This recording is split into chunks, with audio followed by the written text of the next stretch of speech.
welcome to 30 Minute Call. You're with Chris Endrey. Today, I'm interviewing legendary British actor David Suchet, who, even if you're not familiar with his name, though many of you will be, you'll definitely know his face for his depictions of Hercule Poirot. Thank you so much, David, for joining me for this. I understand you're on quite a tight time schedule, so I hope you don't mind if I just leap straight into the questions. No, you go straight ahead. Okay. I assure you we'll have an appropriately reverent introduction introduced afterwards. That's okay.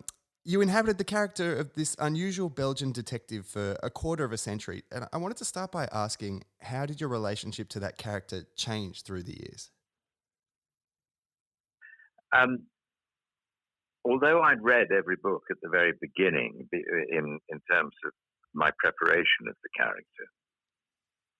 character changed through the years. Obviously, the one thing I couldn't help changing was my age. So he would, we grow older every year. So he obviously grew older as I grew older.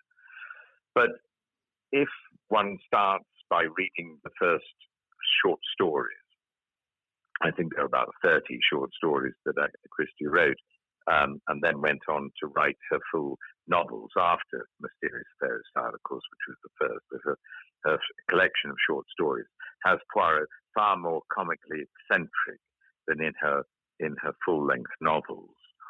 And when the year 2000 came and we changed producers and writers, the Agatha Christie estate was very keen that we went back to the tone of Agatha Christie's novels rather than just keep the sense of family that we'd had before, i.e. in most episodes you would see Inspector Japp, Miss Lemon and Captain Hastings.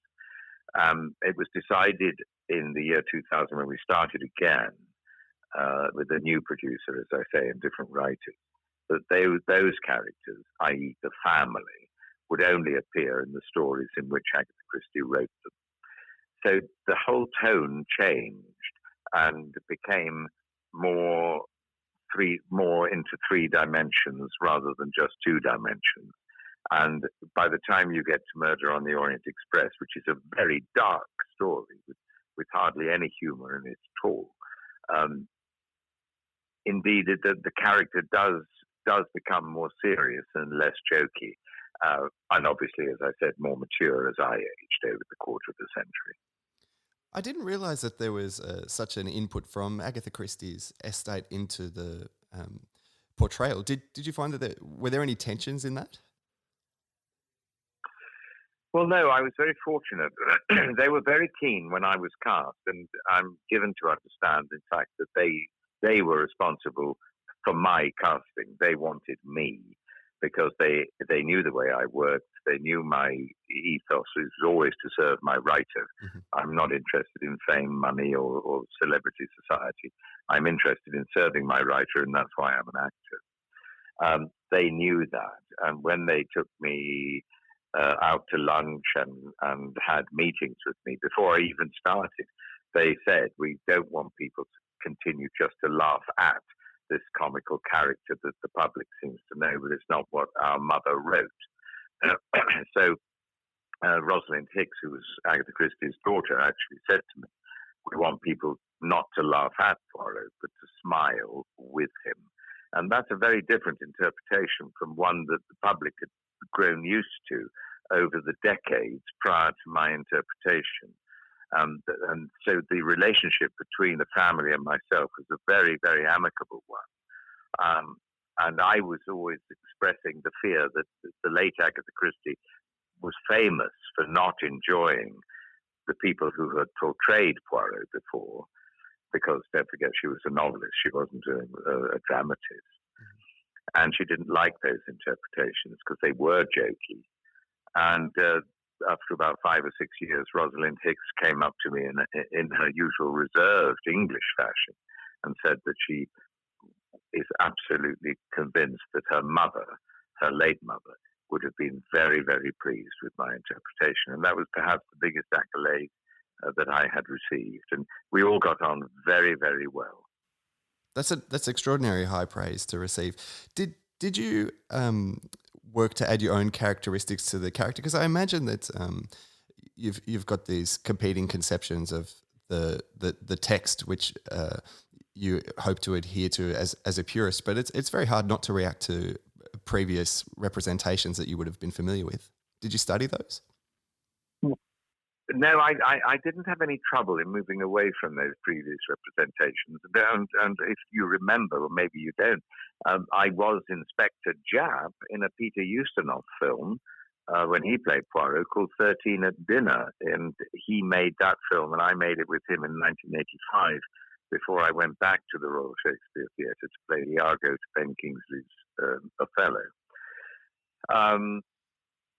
I think that the previous interpretations, when I started reading the book, the previous interpretations, and it's not for me to criticize them because I think that Peter Ustinov was a wonderful actor and on the verge of becoming a great Poirot. But when I started reading the books, I read a character that I had not seen portrayed before. So in a sense, my task was an easy one with my ethos as an actor, which is if I wanted to serve my writer, I was to play the character as she wrote him. And that's all I tried to do. I wanted her billions of readership around the world to be able to read her novel and to see the character that she wrote in the way that I would portray him. So I could forget all the previous incarnations and just solely concentrate on being what the title of the series became, Agatha Christie's Poirot. Mm. Did you find that as you played Poirot through the years that there were surprises waiting in the character as he faced different situations that perhaps you couldn't see from the text but then experienced once you brought them to life? Yes, and I think this is what slightly you referred to beforehand. How did I develop the character in terms of my own sense? And they came from surprises. When I realized that Agatha Christie wrote in The Mouth of Poirot that he believed that the relationship between a man and a woman in terms of marriage was the great gift of God. Then as an actor, I look at that line that he would say, and I'm surprised that he would say that, but it also gave me an indication that if he says that, then he must regret not being married. Mm. And I was able to introduce a sense of longing and loneliness that perhaps Agatha Christie didn't write in her novel, but as an artist and performing and interpreting that line, I gave him a sense of loneliness. There are moments like that were surprising, but lovely for me to develop. I can imagine that as a person, getting to inhabit a character like this and seeing all these dimensions of humanity, did Poirot become a sort of an intimate friend to you in these decades in a way that you wouldn't imagine? That's such a good question. The answer in one word is yes. He became a friend. You can't. Yes, it's so wise of you. You can't play a character for 25 years and just leave him as somebody you're playing as an actor. You get to know them in a very, very deep way. And even to this day, because I played him, I can look through his lenses, so to speak, get his worldview up. And I could go through the whole day knowing exactly what he would do from the moment he woke up till the moment we go to sleep. And he became a very good friend and possibly my best friend. And when I died as him, I did lose a very, very dear friend, and I miss him very much. Yeah, it's extraordinary to imagine. Can you tell us more about what it felt like? Because I think in 2013 you got to become Poirot for the last time. What was there must have been real grief after that loss for you. There was grief. I don't know if you ever saw the documentary on Poirot that I made, and they actually filmed me filming the last days. But the whole film crew, plus guests on the set, they were all teared up as I was dying because they realized that we had made, and I'm not saying this is what I read, that Poirot became and is still now television history.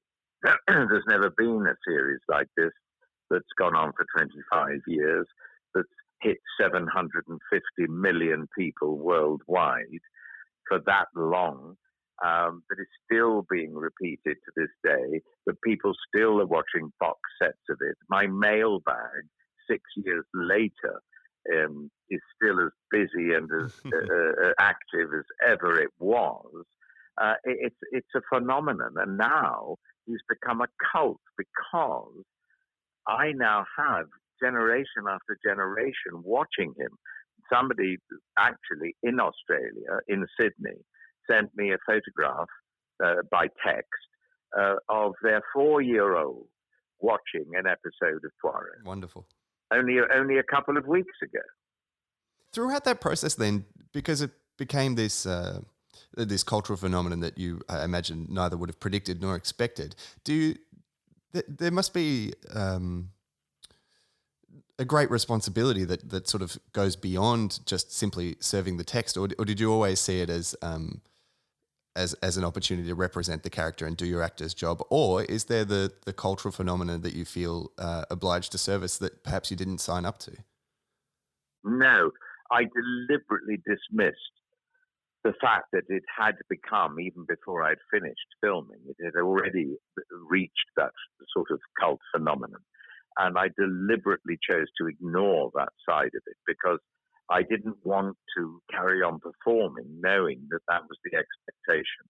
I was always, while I was performing and acting Poirot, I was always in the text and trying to be as honest and true as I possibly could be to the character that Agatha Christie wrote.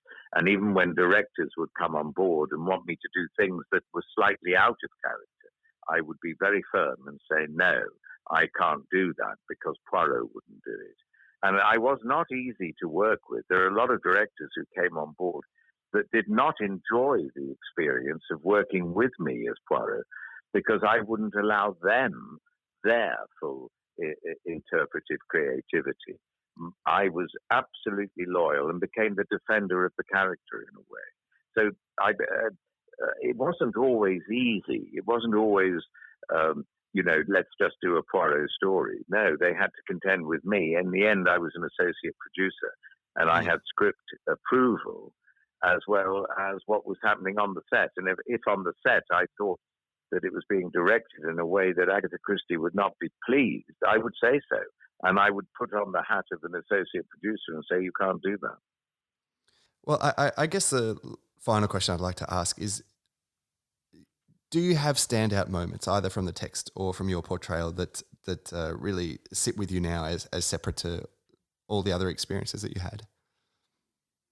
Well, only the standout moment for me was in between, it wasn't actually filming, it was in between takes, and we were in Egypt.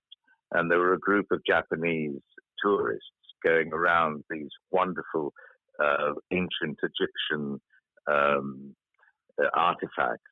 And they happened to catch sight of me, and no less than 50 Japanese tourists left the ancient Egyptians behind and ran up and spent the next 20 minutes photographing me. That is a unique experience for certain. They're a unique experience. I'll never forget it as long as I live. Oh, wonderful. Thank you so much for your time today, David. Good luck for all your other You're interviews. very welcome. Look forward to seeing you here in Canberra. Thank you. All the best. Bye. Thank you very, very much. Thank you. Bye-bye. I'm sure you're as excited as I am about David Suchet coming to Canberra. He's going to be in his show, David Suchet, Poirot and More, a Retrospective, which comes to the Canberra Theatre Centre on the 20th and 21st of January 2020. You can get your tickets now at canberratheatrecentre.com.au. See you next time.